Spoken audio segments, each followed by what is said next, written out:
नमस्ते। मैं संवत्सला पंढरनाथ नाईक आपका इस वीडियो में स्वागत करती हूँ। आज हम देखेंगे 2 लघु कथाएं। इस पाठ में हमने भाग अ में हरा घोड़ा, यह जो कथा थी उस कथा के बारे में जानकारी प्राप्त कर ली और ये भी देखा कि बीरबल ने उस कठिन प्रश्न का हल किस प्रकार किया। अब हम भाग ब सेठ का चित्र, यह कहानी देखेंगे। बहुत पहले की बात है। एक सेठ था, वह बहुत ही कंजूस था। एक दमड़ी भी खर्च करते समय उसके प्राण निकल जाते थे। वह काम करने के बाद भी लोगों को पैसे देने में परेशान करता था। एक बार उसने एक चित्रकार से अपना चित्र बनवाया। जब चित्रकार ने पैसे मांगे तो सेठ ने कह दिया, चित्र ठीक नहीं है, दोबारा बना कर लाओ। चित्रकार ने कई बार चित्र बनाए, लेकिन वह कंजूस सेठ हर बार कह देता कि चित्र ठीक नहीं है। क्रोधित होकर उस चित्रकार ने सेठ से सभी चित्रों के पैसों का तगादा कर लिया। धूर्त सेठ बोला, कैसे पैसे? जब मेरा चित्र ठीक से बना ही नहीं तो मैं पैसे किस बात के दूं? बेचारा चित्रकार अपने घर लौट आया। परेशानी का कारण पूछने पर उसने अपनी पत्नी को सारी बात बताई। चित्रकार की पत्नी बहुत ही बुद्धिमान थी। वह बोली, आप दरबार में जाकर न्याय के लिए फरियाद कीजिए। चित्रकार उदास हो गया था। वह मुंह लटकाकर बैठ गया। बोला, सेठ बड़ा आदमी है, लोग उसी की बात को सच मानेंगे। भला मुझ जैसे गरीब का साथ कौन देगा? चित्रकार की पत्नी बोली, सबके बारे में ऐसा नहीं कह सकते। बादशाह अकबर बहुत दयालु है। वे भले ही पढ़े लिखे नहीं हैं, परंतु बड़े बुद्धिमान हैं। उनकी सहायता के लिए दरबार में 9 रत्न हैं। आप वहां जाइए, आपको न्याय जरूर मिलेगा। अब यह जो सेठ था वह अमीर होने के कारण, अमीर लोगों को सेठ कहते हैं, मालूम है ना। तो ऐसा वह अमीर होने के कारण उसे सेठ कहा करते थे। पर वह सेठ बहुत ही कंजूस था। वह इतना कंजूस था कि एक दमड़ी यह जो शब्द है वह पुराने ज़माने का चलन है या पैसा है। तो एक पैसा भी खर्च करते समय उसके प्राण निकल जाते, यानी जिस तरह प्राण निकलते समय हमें दर्द होता है, प्राणियों के प्राण निकलते हैं तो उन्हें जिस तरह दर्द होता है वैसा ही दर्द इस अमीर आदमी को होता था। और वह काम कराता था लोगों से, पर पैसे देने से बहुत ही परेशान करता था।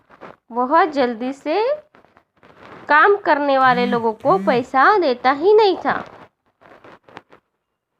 एक बार उसने अपना चित्र बनवाया था एक चित्रकार से। तो क्या हुआ देखेंगे हम।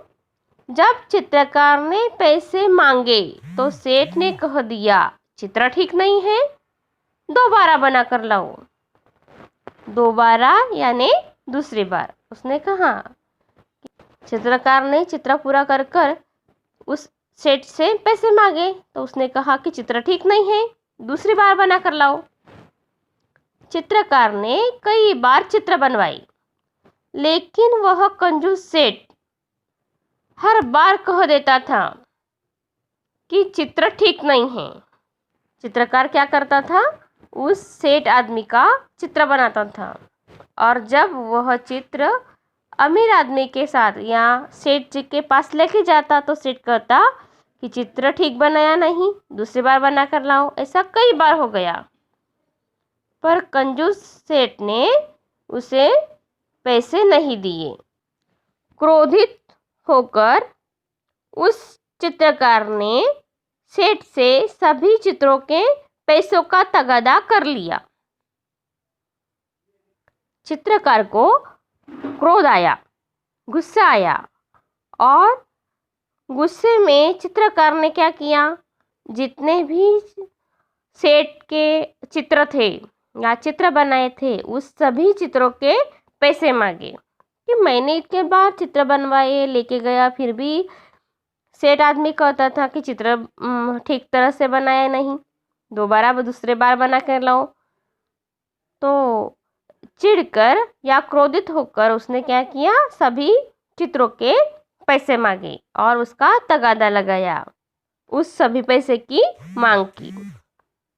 धूर्त सेठ बोला, कैसे पैसे? जब मेरा चित्र ठीक से बना ही नहीं तो मैं पैसे किस बात के दूं? बेचारा चित्रकार अपने घर लौट आया।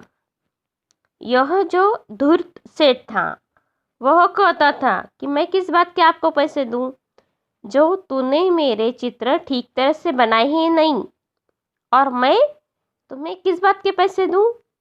पर जो चित्रकार था वह हार गया था, वह घर लौट गया। बेचारा चित्रकार अपने घर लौट आया।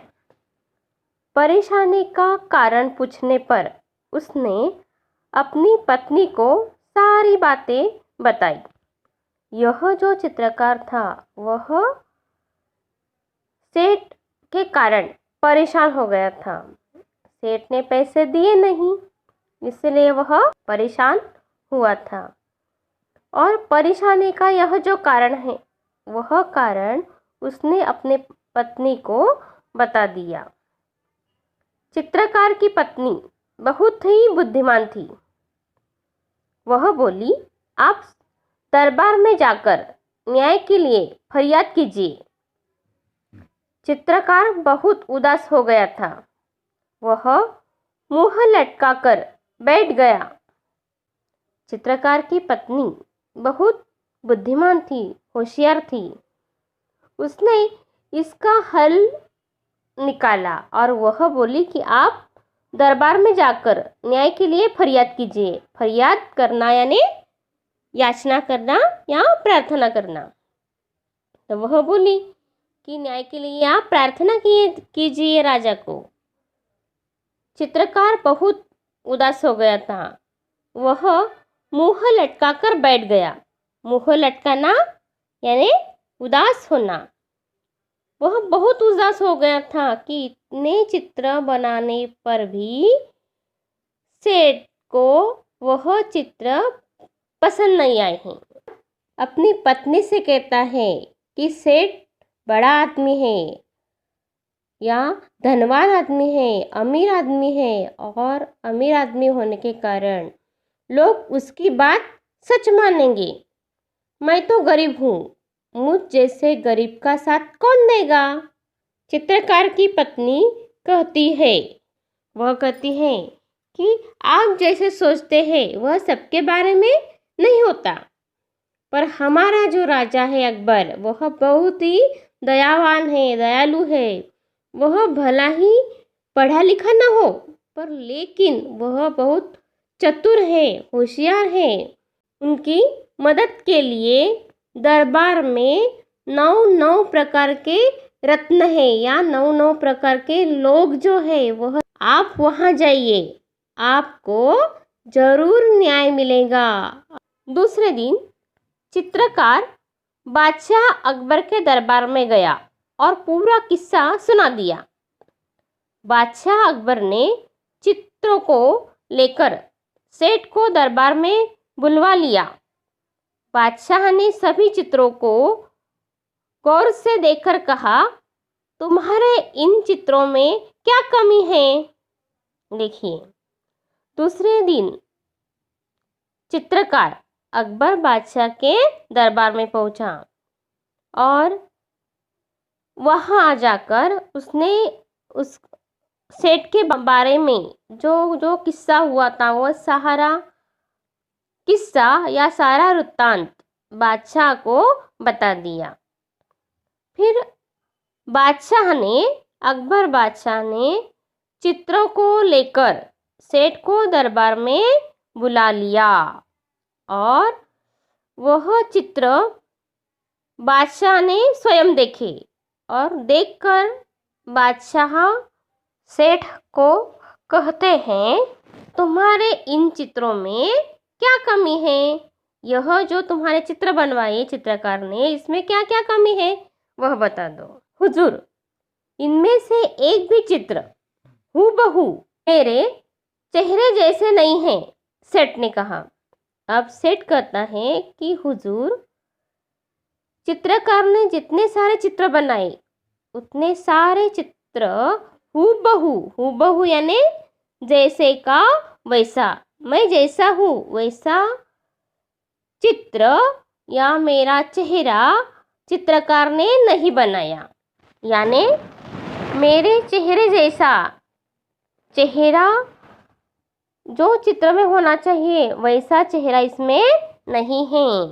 बादशाह मुश्किल में पड़ गए कि न्याय कैसे करें।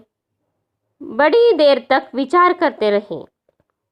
जब उन्हें कुछ समझ में नहीं आया तो बीरबल से न्याय करने को कहा। बीरबल ने सारी बातें ध्यान से सुनी और तुरंत समझ गए कि सेठ चेहरा बदलने में निपुण हैं। चित्रकार को पैसे न देने पड़े, इसीलिए वह नाटक कर रहा है। उसको सही रास्ते पर लाना जरूरी है।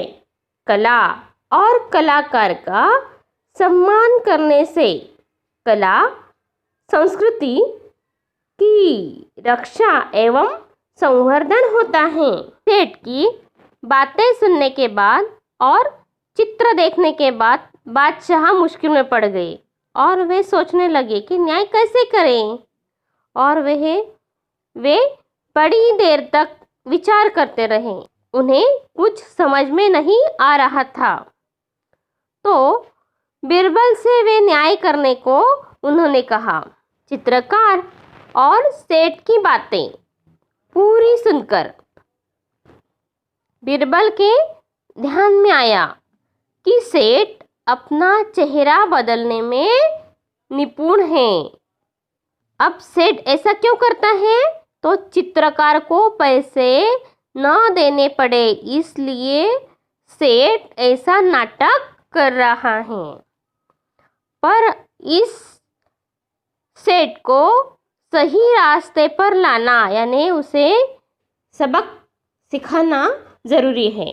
पर बीरबल फिर कहते हैं कि कला और कलाकार का सम्मान करने से कला और संस्कृति की रक्षा एवं संवर्धन होती है। कला में निपुण कलाकारों की इज्जत जहाँ होती है वह देश विश्व में विख्यात होता है। इसीलिए बीरबल ने चित्रकार से कहा, तुम्हारे चित्रों में सचमुच बहुत कमियां हैं। 3 दिन बाद इस सेठ का हूबहू चित्र बनाकर दरबार में ले आना। तुम्हें पैसे मिल जाएंगे और सेठ तुम भी दरबार में आकर चित्रकार को पैसे दे देना। सेठ घर चला गया। बीरबल ने चित्रकार से कहा, 3 दिन बाद तुम दरबार में एक बड़ा सा दर्पण लेकर उपस्थित हो जाना। अब कला में जो निपुण कलाकार होते हैं, जो परिपूर्ण कलाकार होते हैं उनकी इज्जत करना, या जिस देश में उनकी इज्जत होती है वह विश्व में विख्यात होता है। विख्यात यानी प्रसिद्ध। इसीलिए बीरबल ने क्या किया? बीरबल ने फिर चित्रकार से कहा कि आपके चित्रों में सचमुच बहुत कमियां हैं। 3 दिन बाद इस सेठ का चित्र हूबहू मिलता जुलता चित्र बनाकर दरबार में ले आना, तुम्हें पैसे मिल जाएंगे। यह बात बीरबल ने चित्रकार से कही और सेठ से कहा कि सेठ, तुम भी दरबार में आकर चित्रकार को पैसे दे देना। 3 दिन बाद दोनों को दरबार में आने के लिए कहकर सेठ घर चला गया। बीरबल ने चित्रकार से कहा कि 3 दिन के बाद तुम दरबार में एक बहुत बड़ा सा दर्पण यानी आईना लेकर दरबार में उपस्थित हो जाना। 3 दिन बाद चित्रकार दरबार में आया और सेठ के सामने दर्पण रखकर बोला, सेठ जी, आपका चित्र तैयार है। सेठ अपना प्रतिबिंब देखकर बोला, परंतु यह तो दर्पण है। जैसा बीरबल ने कहा था, दर्पण लेकर चित्रकार दरबार में आ गया 3 दिनों के बाद और सेठ के सामने दर्पण जो आईना था वह आईना रखकर बोला कि सेठ जी, आपका चित्र तैयार है। और सेठ ने अपनी जो छाया थी, जो प्रतिबिंब था, वह देखकर बोला कि परंतु यह चित्र नहीं है, यह तो दर्पण है। नहीं, यही तो असली चित्र है।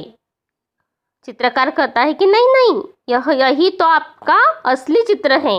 बीरबल ने पूछा, सेठ जी, यह तो तुम्हारा ही रूप है या नहीं? सेठ बोला, जी हाँ। सेठ अपनी चालाकी पकड़े जाने पर बहुत लज्जित हुआ। उसने चित्रकार को उसका मेहनताना दे दिया। मेहनताना यानी पारिश्रमिक या श्रम का पैसा। सेठ जब चित्रकार को कहता है कि यह तो दर्पण है, पर चित्रकार कहता है कि नहीं, यही असली चित्र है। यह बातें बीरबल सुनता है और बीरबल बोलता है सेठ जी को, यही तो तुम्हारा ही रूप है या नहीं? यह सवाल पूछकर सेठ उस सवाल का जवाब देता है और कहता है कि हाँ, यह मेरा ही रूप है। पर अब सेठ को पता चलता है कि मेरी चालाकी जो है वह चालाकी बीरबल ने पकड़ ली है और वह बहुत ही लज्जित होता है और उसके बाद वह चित्रकार को उसका दाम जो होता है चित्रों का, वह दाम दे देता है। चित्रकार सभी को धन्यवाद देकर चला गया। बीरबल के न्याय से बादशाह अकबर बहुत खुश हुए। बादशाह अकबर की प्रत्येक समस्या का समाधान बीरबल अपनी बुद्धिमानी से फटाफट कर देते थे। यहाँ भी बीरबल ने दूध का दूध और पानी का पानी कर दिया। दूध का दूध और पानी का पानी, इसका अर्थ है सही न्याय। चित्रकार को पैसे मिलकर चित्रकार ने सभी को धन्यवाद देकर वह चला गया। बीरबल के न्याय से बादशाह बहुत ही खुश हुए थे। बादशाह अकबर की प्रत्येक जो समस्या थी, जो समस्या आने वाली थी या आई थी, उस समस्या का समाधान बीरबल अपनी होशियारी से, अपने बुद्धिमानी से जल्दी से कर देते थे। यहाँ भी बीरबल ने सही का सही न्याय करके दिखा दिया।